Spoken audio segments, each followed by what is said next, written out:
So you were absolutely in your mid. I went to school. The first day, the first thing that I heard was like, what a little dog.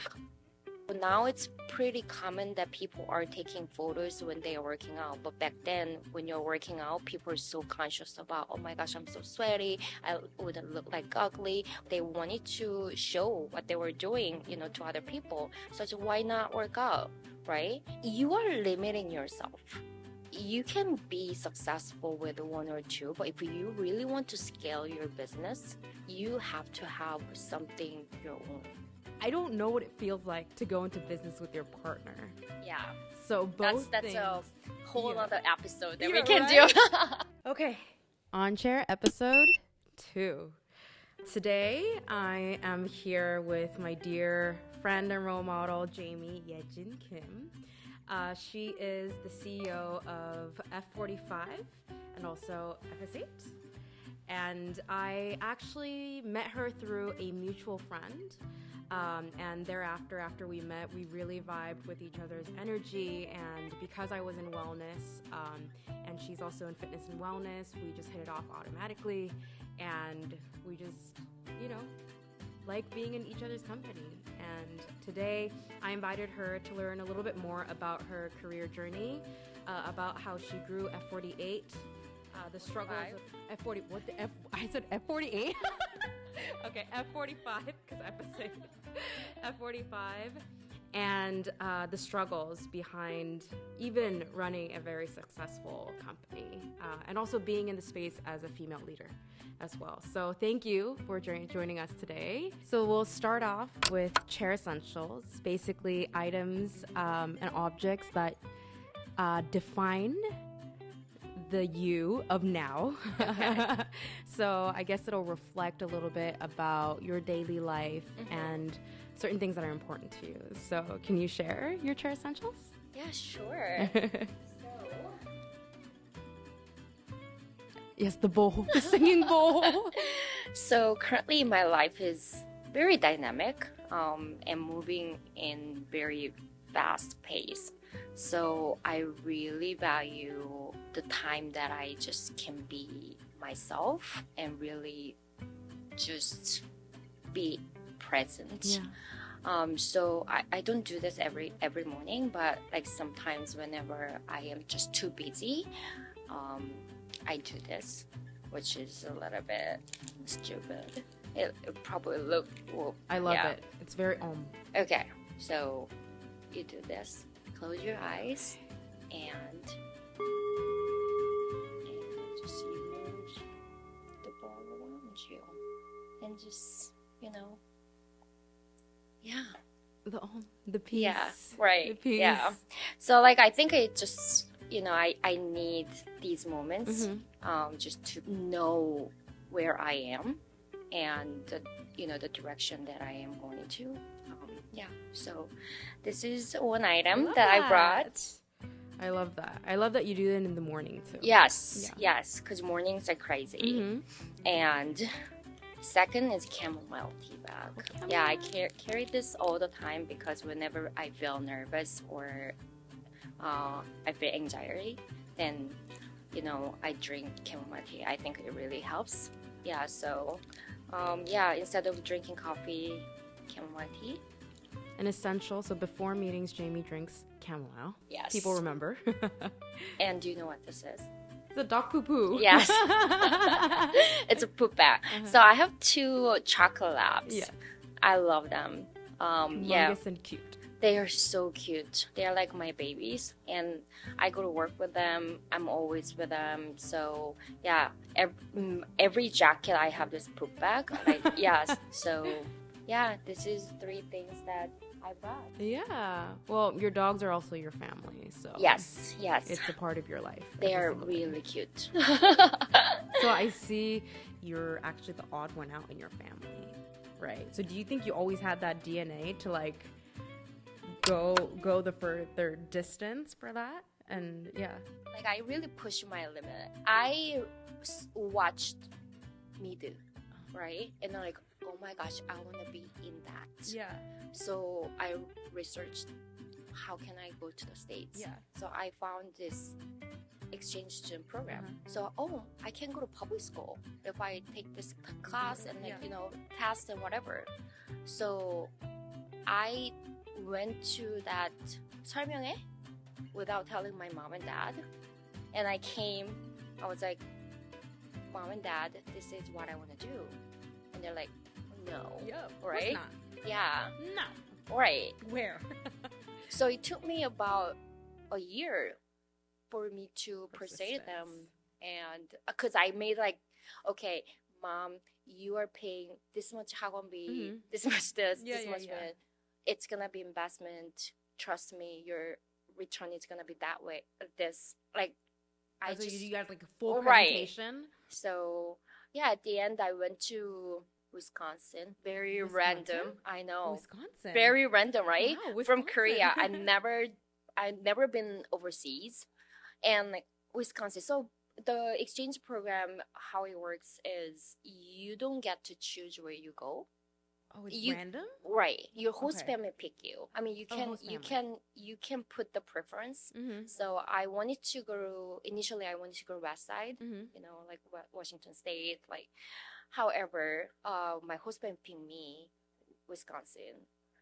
The funny thing is the host family, lovely family, they lived in very nice neighborhood, but their school district fell into very inner city, which is called the ghetto. Yeah. Huge school, very, very diverse. I went to school the first day. The first thing that I heard was what up, little dog? Yellow dog? What? What up, little dog? Little dog? Yeah. So, what a little dog? I was like, what is a little dog? Oh my gosh. Yeah. And okay, just to give you more clear picture, I had to go through a metal detector. Okay. And so you were absolutely in your mid. Right. Yeah. But the different middle, because I thought there would be Justin Timberlake and a cheerleading and right, American football. However, the school was very, inner city with the underprivileged kids. Literally 40% of female students were pregnant. I see. Okay. It was just totally different. Yeah. And also they talk really fast, so much slang. And I was like, oh my gosh, I don't understand anything. Yeah. I was kind of like, what do I do? I want, because I was supposed to be there just for 1 year as an exchange student program. So I had to get the best out of this experience, right? However, it was shock, right? It was shocking. I was shocked. So I called my mom, this is the situation, and I cried.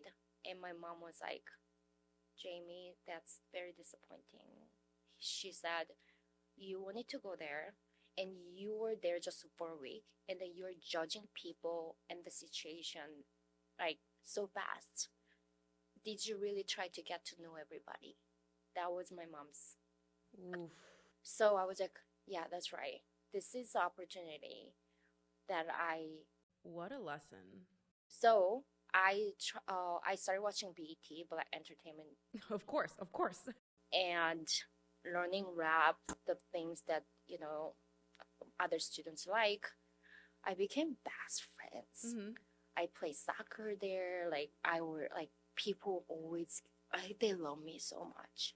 And that was a very big experience, a very different experience. So completely different. So different. Gosh. So I could see the spectrum of what different culture means. That's so important. You can't see that in Korea. Right. That's not, there's no way that can happen in Korea. Just how it is, right? Even for my friends in the States, I think that experience taught me I should be open. I should give people chance, and my word is not everything. And it taught me so much, and that carries me until now. Carries with me until now, and it really influenced how I lead the team and how I do things. When I meet people, I always remember that. So I totally understand why you were fearless. First of all, it's in your DNA. I can totally see you anywhere and just embracing it. And maybe that's why your company is called Embrace. Actually, that's not why. Okay. So Joe, when he was in Green Beret, the things that they say in Green Beret is embrace the suck. Embrace the suck. Yeah. Okay. So even if it sucks, you have to embrace it. And life is that way. Yeah. So that's why we are gonna embrace the suck. Yeah. We are gonna embrace the little successes and big success, failure, everything. So that's why our company name. And I love that because it's the same meaning as suck it up. But it's such a nuance when you say embrace the suck, because embrace has such a light, lovely connotation, and you never really actually see it with suck. And I get it now. Like, embrace the suck. It's so powerful. Versus, I should never say suck it up anymore. It's like, are you having a hard time? Embrace the suck. It's like, I'm so sad. Embrace the sadness. I feel very like, holy. But you know what? I'm gonna say that from now on. I think people should absolutely embrace the suck now. I think that's great. Amidst these busy, hectic days, you always try to find yourself and to be calm and, find your center. Right. Yes. Yeah, I can see that through your items. So now I really want to kind of dive deep into where you started, because it's easy for people to be like, oh, she has such a successful business and a franchise. Like, how did you get there? But for me, what's more interesting is, what is your story from before, right? Because then for people in their early 20s, it's easier to see, okay, there is a trajectory. And I know that you came from a completely different industry. So where did you start and how did the shift happen? Yeah. I mean, I never ever imagined I would be working in fitness industry. So I studied business in the US, and right before graduating, I got hired by one of the biggest financial institution in Korea.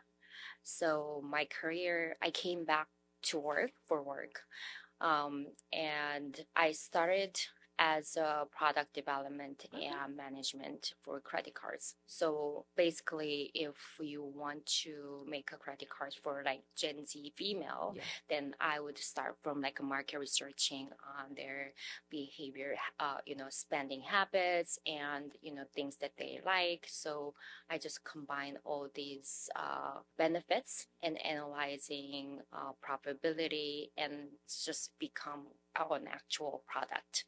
So I've been doing that for a long time. But when I first got here, as you can imagine, the finance industry in Korea is very male dominated and also conservative. Yes. So I always felt like I really didn't fit in, to be honest. I love the work and the people that I work with. However, I just always had this frustration of like not being true to myself. So when I think about my early career life, if I have to define myself, like, I was fearless. Yeah. So I was not afraid of giving feedback or ideas and questions. And it was just something that other people were not familiar with. Right. Yeah, so during like a meeting with the big bosses, as a youngest member, I was just like, hey, I have this idea. And one day, like, my mentor just kicked me a leg, under the table.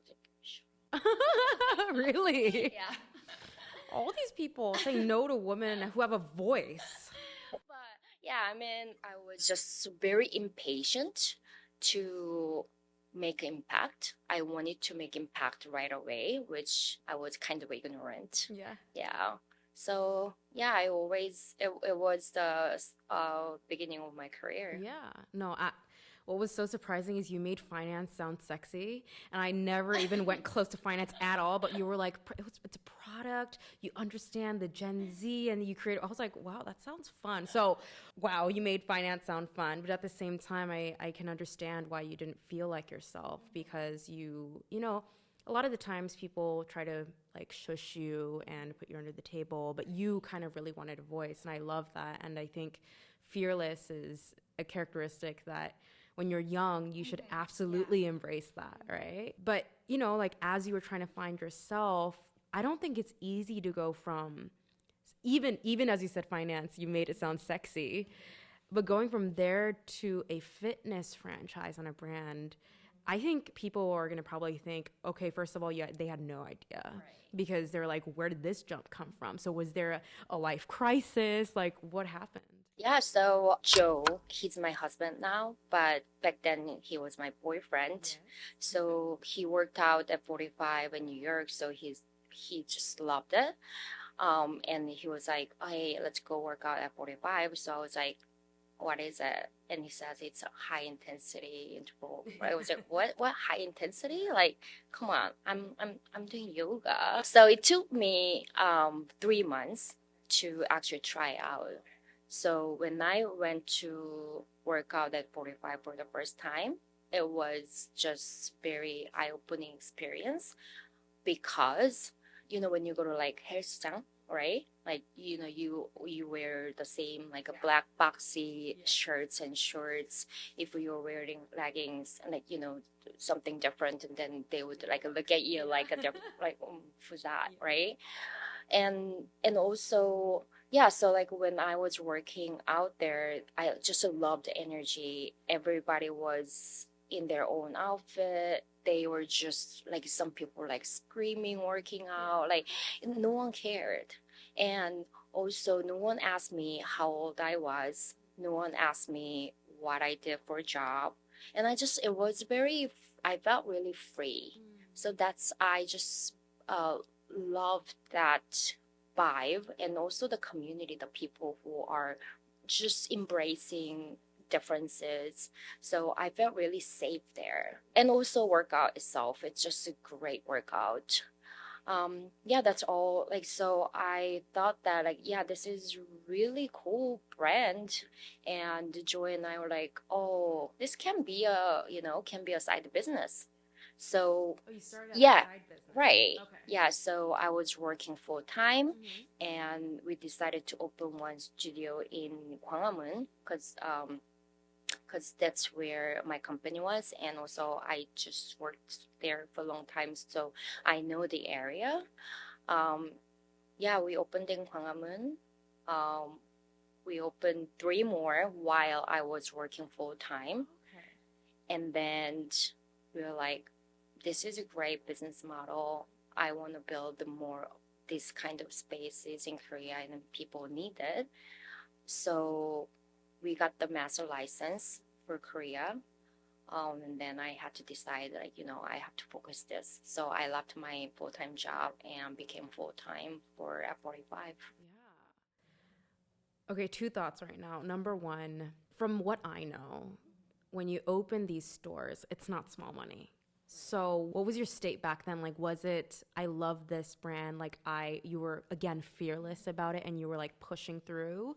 Because I don't think it just comes from, you know, just looking at numbers. It was some kind of like confidence or something there, because you can't just open 3, right? And it's, you know, like, obviously I'm sure you were making a lot, but we're not billionaires. So it's not like, oh, let me just put my side money into, you know, that wasn't the case. So where did that what was the mindset there? And secondly, I don't know what it feels like to go into business with your partner. Yeah. So both that's a whole other episode that we can right? do. So yeah, both questions, like where were you at that time? Yeah, so Joy and I had some money that we saved. So we were like, why not? Life's short. And we both had entrepreneur mindset from the beginning. So like, you know, when I first started dating Joe, we always just like, oh, this idea could be a great business idea. Our conversation was always like that. And then when F45 came, it was during COVID. So people thought that I was crazy doing gym business during COVID. Yeah. And also Joe, he was my boyfriend back then. We only dated on like 6 months. Oh dear. Yeah, and then like people were like, "Oh my God, what if you guys break up?" Like, I would have said the same thing. Yeah, I would be like, Jamie, think through these decisions. Like, you live at think. Yes. So everybody said no to this, but I just felt very confident. I can just keep working. You know, I had a stable job. I made a lot of money. So I was just like the money was not something that I was worried so much. Not that like I make so much, Yeah. you know, like just I had the confidence in myself that I can do this again. And the second, I trusted Joe as a business partner, even if we break up, whatever, he will be always a great business partner. And I just knew, so I was like, why not? So yeah, we jump at it. Yeah. And like, I know it's not much of not an issue, but like a fact that we kind of think about in the States, but I know he's younger than you as well. And so I'm sure people around But you he were looks like, older than me. He does. Sorry, Joe. Sorry. Joe, sorry. But that's exactly what I said when we were talking, right? I can totally see, like, he's a foreigner. He's younger than you. You dated 6 months and to do this. But, you know, I think sometimes you just know. And I guess that was the case for you as well. And also, you know, Joe. Joe has been through so much, like U.S. Army and then Columbia Business School. Like he did so much. So I just fully trusted, you know, his experience, and I'm so grateful. Yeah. That's awesome. And so you got the F45 license, master license. And then at some point, I think it was probably after COVID when it like basically exploded into this brand that everybody knows. When you think about social fitness, it's really where it comes from. And I would know because I was very interested in social fitness because I had knockout then. How do you think it got so much momentum, especially in a landscape where fitness wasn't a daily thing? Yeah, I mean, you said it. And I think we grew really fast during COVID. Because people are just so hungry for connection and interaction. And then F45 just was the place that people could come and then work out and interact. And that's, you know, the community was just so strong. And I think that was the foundation of the growth. And also, of course, it's business. So we put localization strategy here and there, and which worked. So what were those strategies? What were the localization aspects? So now it's pretty common that people are taking photos when they are working out. But back then, when you're working out, people are so conscious about, oh my gosh, I'm so sweaty. I wouldn't look like ugly, whatever, you know. But we decided to, because like people were always taking picture of photo or their outfit. They wanted to show what they were doing, you know, to other people. So why not work out, right? So we started taking photos in the during class and put it on the Google Drive so that people can, you know, go to Google Drive after workout and then see like their photos. And some people really check their forms, or, you know, if it's a nice photo, they want to put it on the social media. So yeah, like we didn't spend much marketing money, but it was just self-generated marketing. Like, the people loved it. So I think that was something that, because in the States or other country, you really don't take a photo even if after class. Right.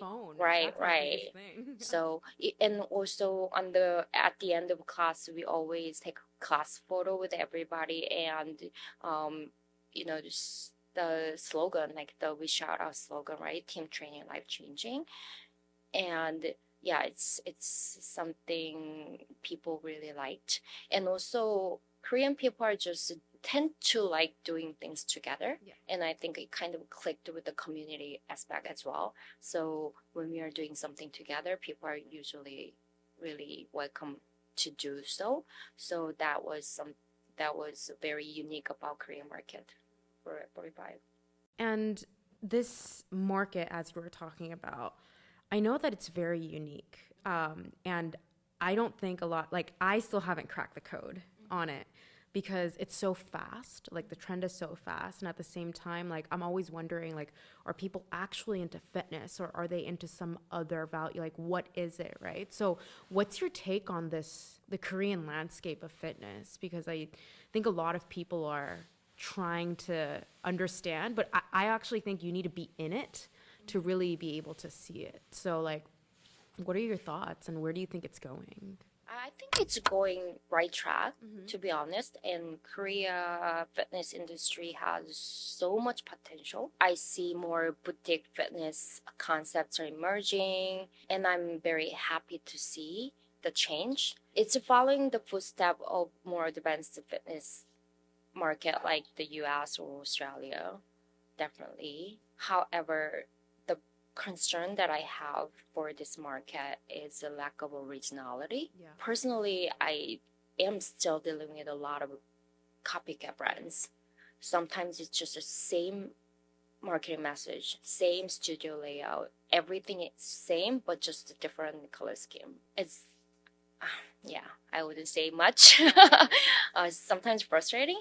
But when you are looking at that, if there is lack of originality or lack of respect for these high quality products or brands, it just prevents the market to progress, So I think we are going on the right track, but in order to be more developed, then we should really respect for those high, like innovation and high quality products. Not just copying it, you just recognize their success, and also, just it's. I think it's very important. Yeah.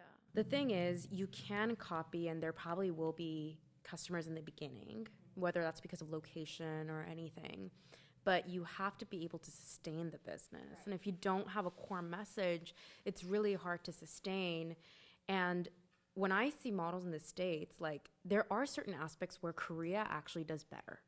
Whether that would be like changing rooms, know, like even just that, we do so much better. Or like, even for me, I think it's like recovery. I think we're far, far better off in that point. But we kind of blind ourselves to models that look so flashy and great that we forget about what's already in our culture that we can kind of put in. So I also agree. Yeah. I mean, just for F45, people see F45, say, oh, it's just a blue track with a bunch of TVs. Yeah. But when you're really going into the product, it's not just TV. TV is just something that guides you to have a better experience. F45 has been around for almost 15 years. There are manuals and trial errors that they experienced and, keep evolving. And that's the core. But people see that, okay, if I can put TV, I can be that. I mean, not just F45, it's just an example, right? So, yeah, I totally agree. What's your advice to these copycats? If you can say something, because I'm sure they're struggling. Right. That's probably why all they can do is copy. You are limiting yourself. You can be successful with one or two, but if you really want to scale your business, you have to have something your own. Otherwise, there is no growth. Yeah. So think about that. If you are putting that much of money and effort in that, then you can't grow. Yeah. Why do you do it? I think you should have a reason to start. Right. And if not, if you really think another model is great, be a part of a franchise if you really want to. Yeah. What are kind of the struggles, and how do you deal with these struggles that come out from running a franchise business? I think it all comes from different expectation.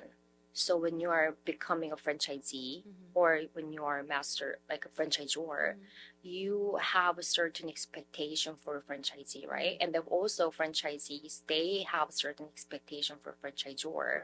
We provide the same resources, manual support to all the franchisees. And some people actually listen and do it, and some people don't do it, right? So it's very important that when they start, we have to set the expectation, because I can't run the business for you, but I have all this support, like resources that I can provide, So I think aligning the expectation is very, very important. Yeah, absolutely. Now kind of moving a little bit more into you. Now that we talked a lot about the business, and I know in other interviews you also talked about being a female in this industry as well, and how has that been? Because I remember my experience was very harsh and hard, especially being young and you looking young, and being in this fitness industry still dominated by males, which you said finance was as well. So I'm sure it wasn't like, let me go to somewhere where it's not male dominated and you were like, oh my God, it's still male dominated. You knew. But how has it been being a female leader here? Yeah, I often get, oh my gosh, I didn't know F45 Korea CEO is female. Like that means that I didn't have role models or mentor that I can turn to ask relevant questions. Yeah. First, I think I didn't know how I have to present myself. First, I was like too nice to people that I was seen as weak, and taken advantage of. And I was like, no, I'm gonna be strong. Right. So I wanted to be strong, but I didn't understand what strong leader meant back then. So I became like maybe overly aggressive or just did things that I was not comfortable of, right? Can you give us some examples? Like, because this is something that I also need. Yeah, I thought that like strong leader, the devil wears Prada, like not really personal, like relatable. You say these things this way. I think sometimes I carry that way, which I quickly realized that's not strong leader. Like, what is strong leader? I thought that, I learned quickly strong leader is someone with confidence. You just have to really know what you stand for. You have to know what you're talking about. And also listen to other people and show the empathy. That's what strong leader is. But back then I just didn't know what it how I should look like and how I should present myself, right? So that's just something I learned over time. Yeah. And something I think unique about, I think in other industries as well, but something that I found very unique about this industry is the women. We're not very supportive of each other. I don't know. I think it does go into the executive level, but when I saw trainers and I worked with them, there was a lot of cat fights. And I'm being honest here. Like I've been in the industry. I know about the industry. I hear a lot, and they all look like they're friends. But there's so many cat fights, and I wish we were more supportive of one another. But I think sometimes jealousy or things like that kind of shrouds the view. And have you experienced that? Maybe not through you or like just in the industry itself. Not just industry, everywhere, to be honest. I think for female, we think there is on very limited seats that we feel like we have to fight each other to get that seat, and which is not true. You can make your own seat, but I think it's just something that you're limiting yourself, even thinking that way. So if you can be beyond that, we can work better, support each other. I think that's really important because I haven't thought about it that way, but we limit ourselves to saying these are the places that we can be and that's it. But not to like, compare men and women, but sometimes men, they just like are bulldozers. Right. And they're like, you know what, I'm just going to make this, and they just go forward. But I guess we kind of see that there's certain roles and there are certain things that we can play. And I think it goes back to not having a lot of role models. Right. Yeah, I was going to say that because if we have more figures that we can look up to, or people who take different routes and then make themselves successful in their own way, and if we have more of that, then I think people will feel much more comfortable to be true to themselves. Do you have a role model? Yes. I think it was Joe. Do I have to talk about like female role model? No. So yeah, because I told you I didn't really have the female role model that I could ask questions. Yeah. Joe has been my rock and my role model. He always push my limits.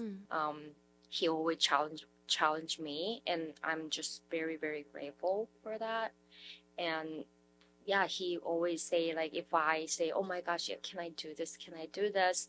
And he's like, you're limiting yourself. You can do everything. And he supports me in every way. So I'm just lucky to have a partner like that. Yeah. I mean, this is both very inspiring and sad at the same time. Inspiring because you can find a partner, because you give hope that you can find a partner who can be a role model. I don't think a lot of Korean women are going to be like, my husband is my role model. Who? I know. Who? My mom is never going to say that. Like, I don't know. So that's very inspiring. And I'm reflecting on me as well and saying, you know what, my husband is my role model in a different sense as well. Like, as a human being, I really aspire to be more like him. So I think that's very inspiring, but sad at the same time, because I also tried that. I was like, let me look up some like very, successful woman, Oprah Winfrey, like blah, blah, blah. And then I was like, why does it go all the way to celebrities? I'm like, oh, God, like it always ends up there. And that's why maybe perhaps like I'm so obsessed with female leaders who are so confident in what they do and still trudge forward despite having a lot of these, like, everyone has struggles, right? And it's sad that I don't have a lot of them, but when I do have one of them, it's like I have a direction to go and I'll make my own path, but if I don't have the guiding lines, it kind of, goes afar, right? Yeah. People often see me very confident, right? Like people always say, oh my God, you're always energetic, you're confident. But trust me, I have so many moments that I doubt myself. Yeah. Am I doing it right? Like, I don't know what I'm doing. Mm-hmm. But everybody, even the greatest leaders, have their shortcomings, right? And I think knowing yourself, mm-hmm. what you lack of, being open to learning, mm-hmm. and willingness to listen. Mm-hmm. And I think that's the most important aspect. So just to be you, female leader, I experienced that too, as a female. I'm the CEO of a company, then I have to be this certain type, but that's not true. You can be you, mm-hmm. And you are doing just fine. Right. Yeah. So don't beat yourself up, right? Everybody has different style of leadership. Everybody's, different, their strengths and weaknesses. So knowing your weaknesses and willing to learn and keep improving. And if you have that, I think you are on the right track. I mean, I saw in your interview and you said you need to know your strengths, your weaknesses, and 5 people who can complement your weaknesses in your team. And mm-hmm. that's what's super important. And I know last time when we had coffee, you were saying to me, like, I'm really anxious a lot of the times. Like, it's true. Mm-hmm. I have a coach and I've been working with her a lot and it's really, really important. But I'm going to ask you to be vulnerable in these points where I just want to know, like, what brings you anxiety? I'm sure because you talk about self-awareness as well, it's not like, oh my God, anxious, like it's more of, okay, you're learning where it's coming from. So personally for you, where does kind of the anxiety kind of come in, you think? Just letting people down. I think that has been the biggest fear. Not meeting expectations. From everywhere, like friends, parents, franchisees. So that's something that makes me very nervous. However, I try to just observe it, This is how I feel. Let me feel this way for a bit. Mm-hmm. And then, so what can I do? That's my approach. Yeah. So you observe it from afar. Right. And then you take some time and then figure out how to kind of move forward with it, right? And I think that's really important. I really try that as well because I'm like, and then I'm like, okay, well, stop. Yeah. And then I have to look at myself from the third person, which is very hard. But it's like, Jasmine, you are doing this because you have all of this. And I think fall into the perfectionist trap a lot.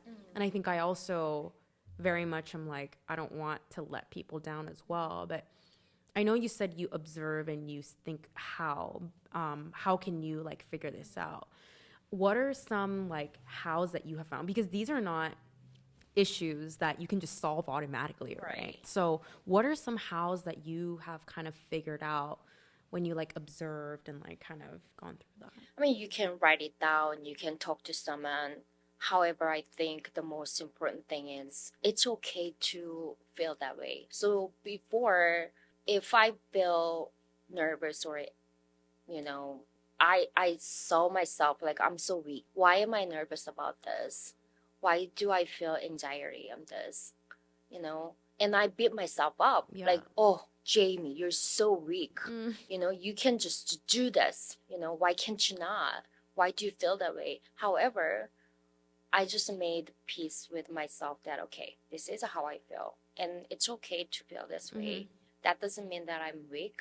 Let me really figure out what I can do now. Yeah. So that was the change over time. Yeah. It took some time. Right. Yeah. Back then I was like, oh my gosh, why am I this way? Like, you know, I didn't know. Like I didn't know how to process those feelings. Yeah.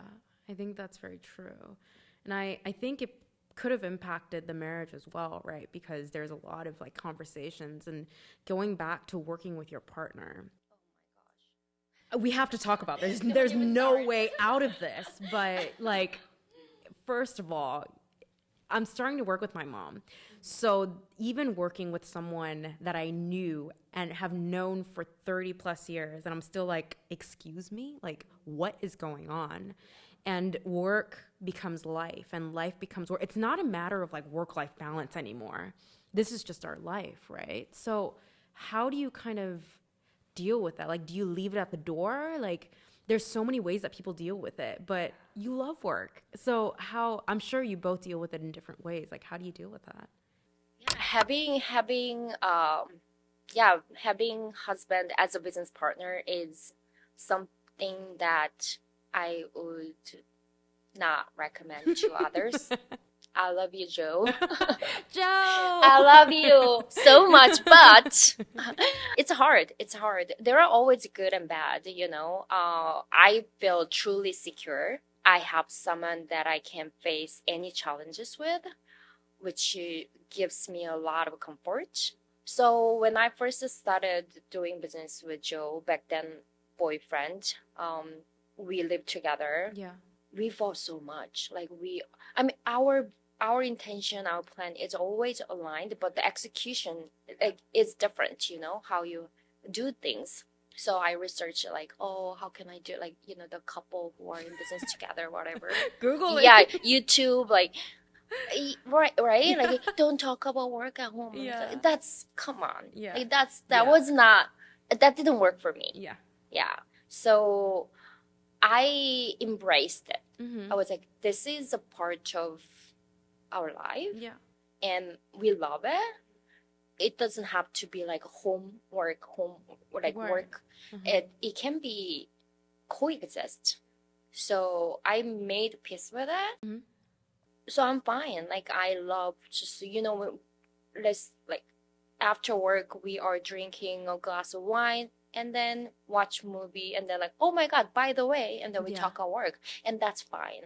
So I think that's how we kind of figure it out. And did it evolve into something that worked out? Yeah. We are much more comfortable.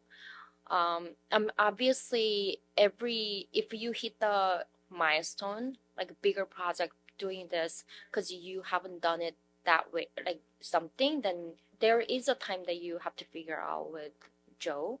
For example, like what role are you going to fill in, what role I'm going to do it. But I think, you know, just embracing it and work it, and as long as you know that our intention is the same, then I think it's fine at the end of the day. And I think something very key to your relationship is like mutual respect. Right? I think there's like a lot of respect for each other and the strength of both of you.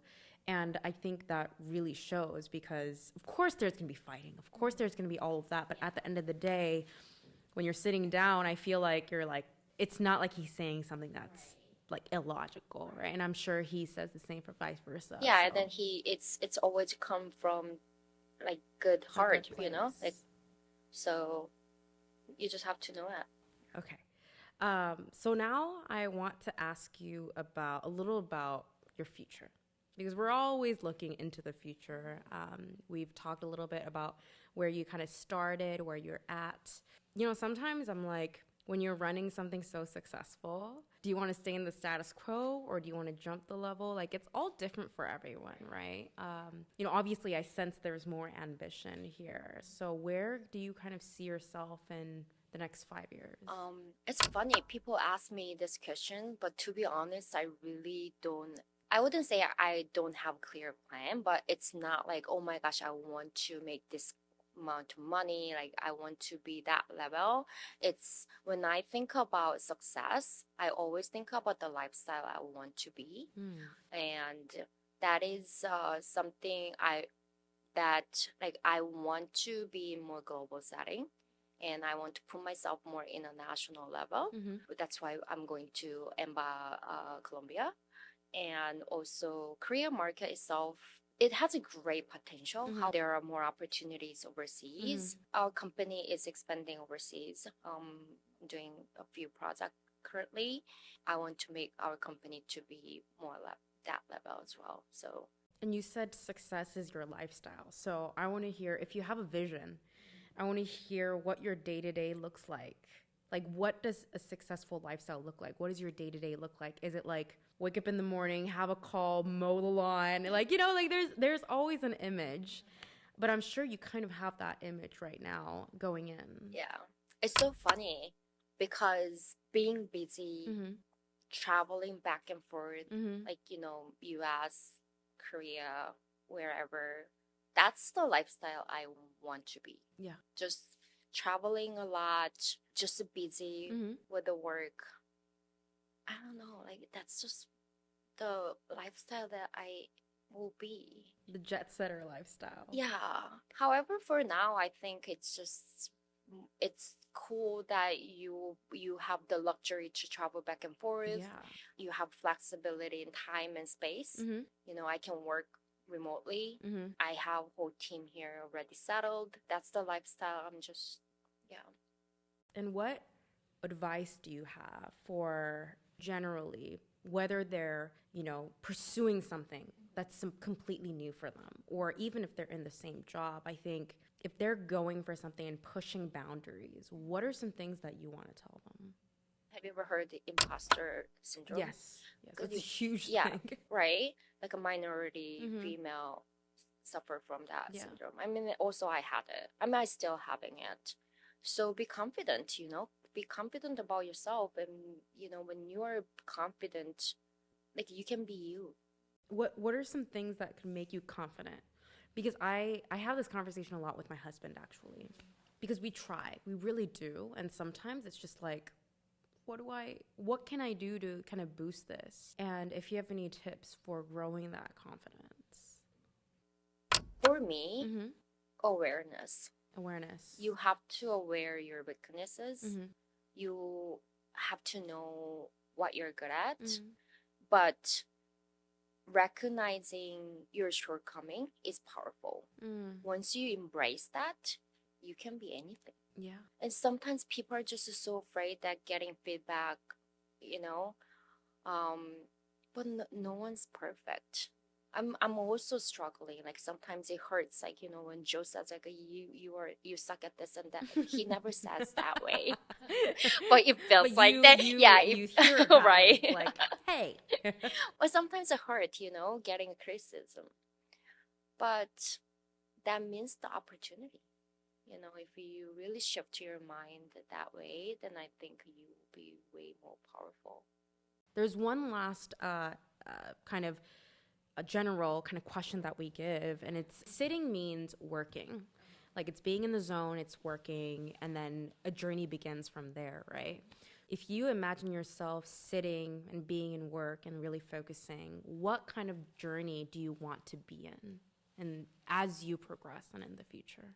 I think sitting means taking a moment for me. I'm always on the road, like I'm doing this, and sitting here and breathe is a time to really take a look around. I sit and take a moment to see how grateful I am and the people that I'm surrounded with. And then I want them to make shine. That's the journey that I am going. Because our team, like our staff, the things that, the accomplishment that I am having is because of people that support me. Friends, family, staff, whatever. So I want to make the company that everyone shines. Yeah, that's the truth. And everyone embraces the suck. Yes, embrace the suck. And everyone shines. I love that. Thank you so much for coming. I know it wasn't easy. I know I probably didn't give you all the information just so that you can come. But I'm so glad that we had time to do this. I'm so glad that you were able to share the story. I think a lot of people need to hear it for inspiration, for guidance. We'll look forward to where you go. Yeah. Thank you so much. I am grateful to have, invited to this setting and talk about myself. Because I'm not really good at talking about myself, to be honest. You did amazing. So, yeah, I really thank you for the opportunity. Yeah. And thanks. we're going to go.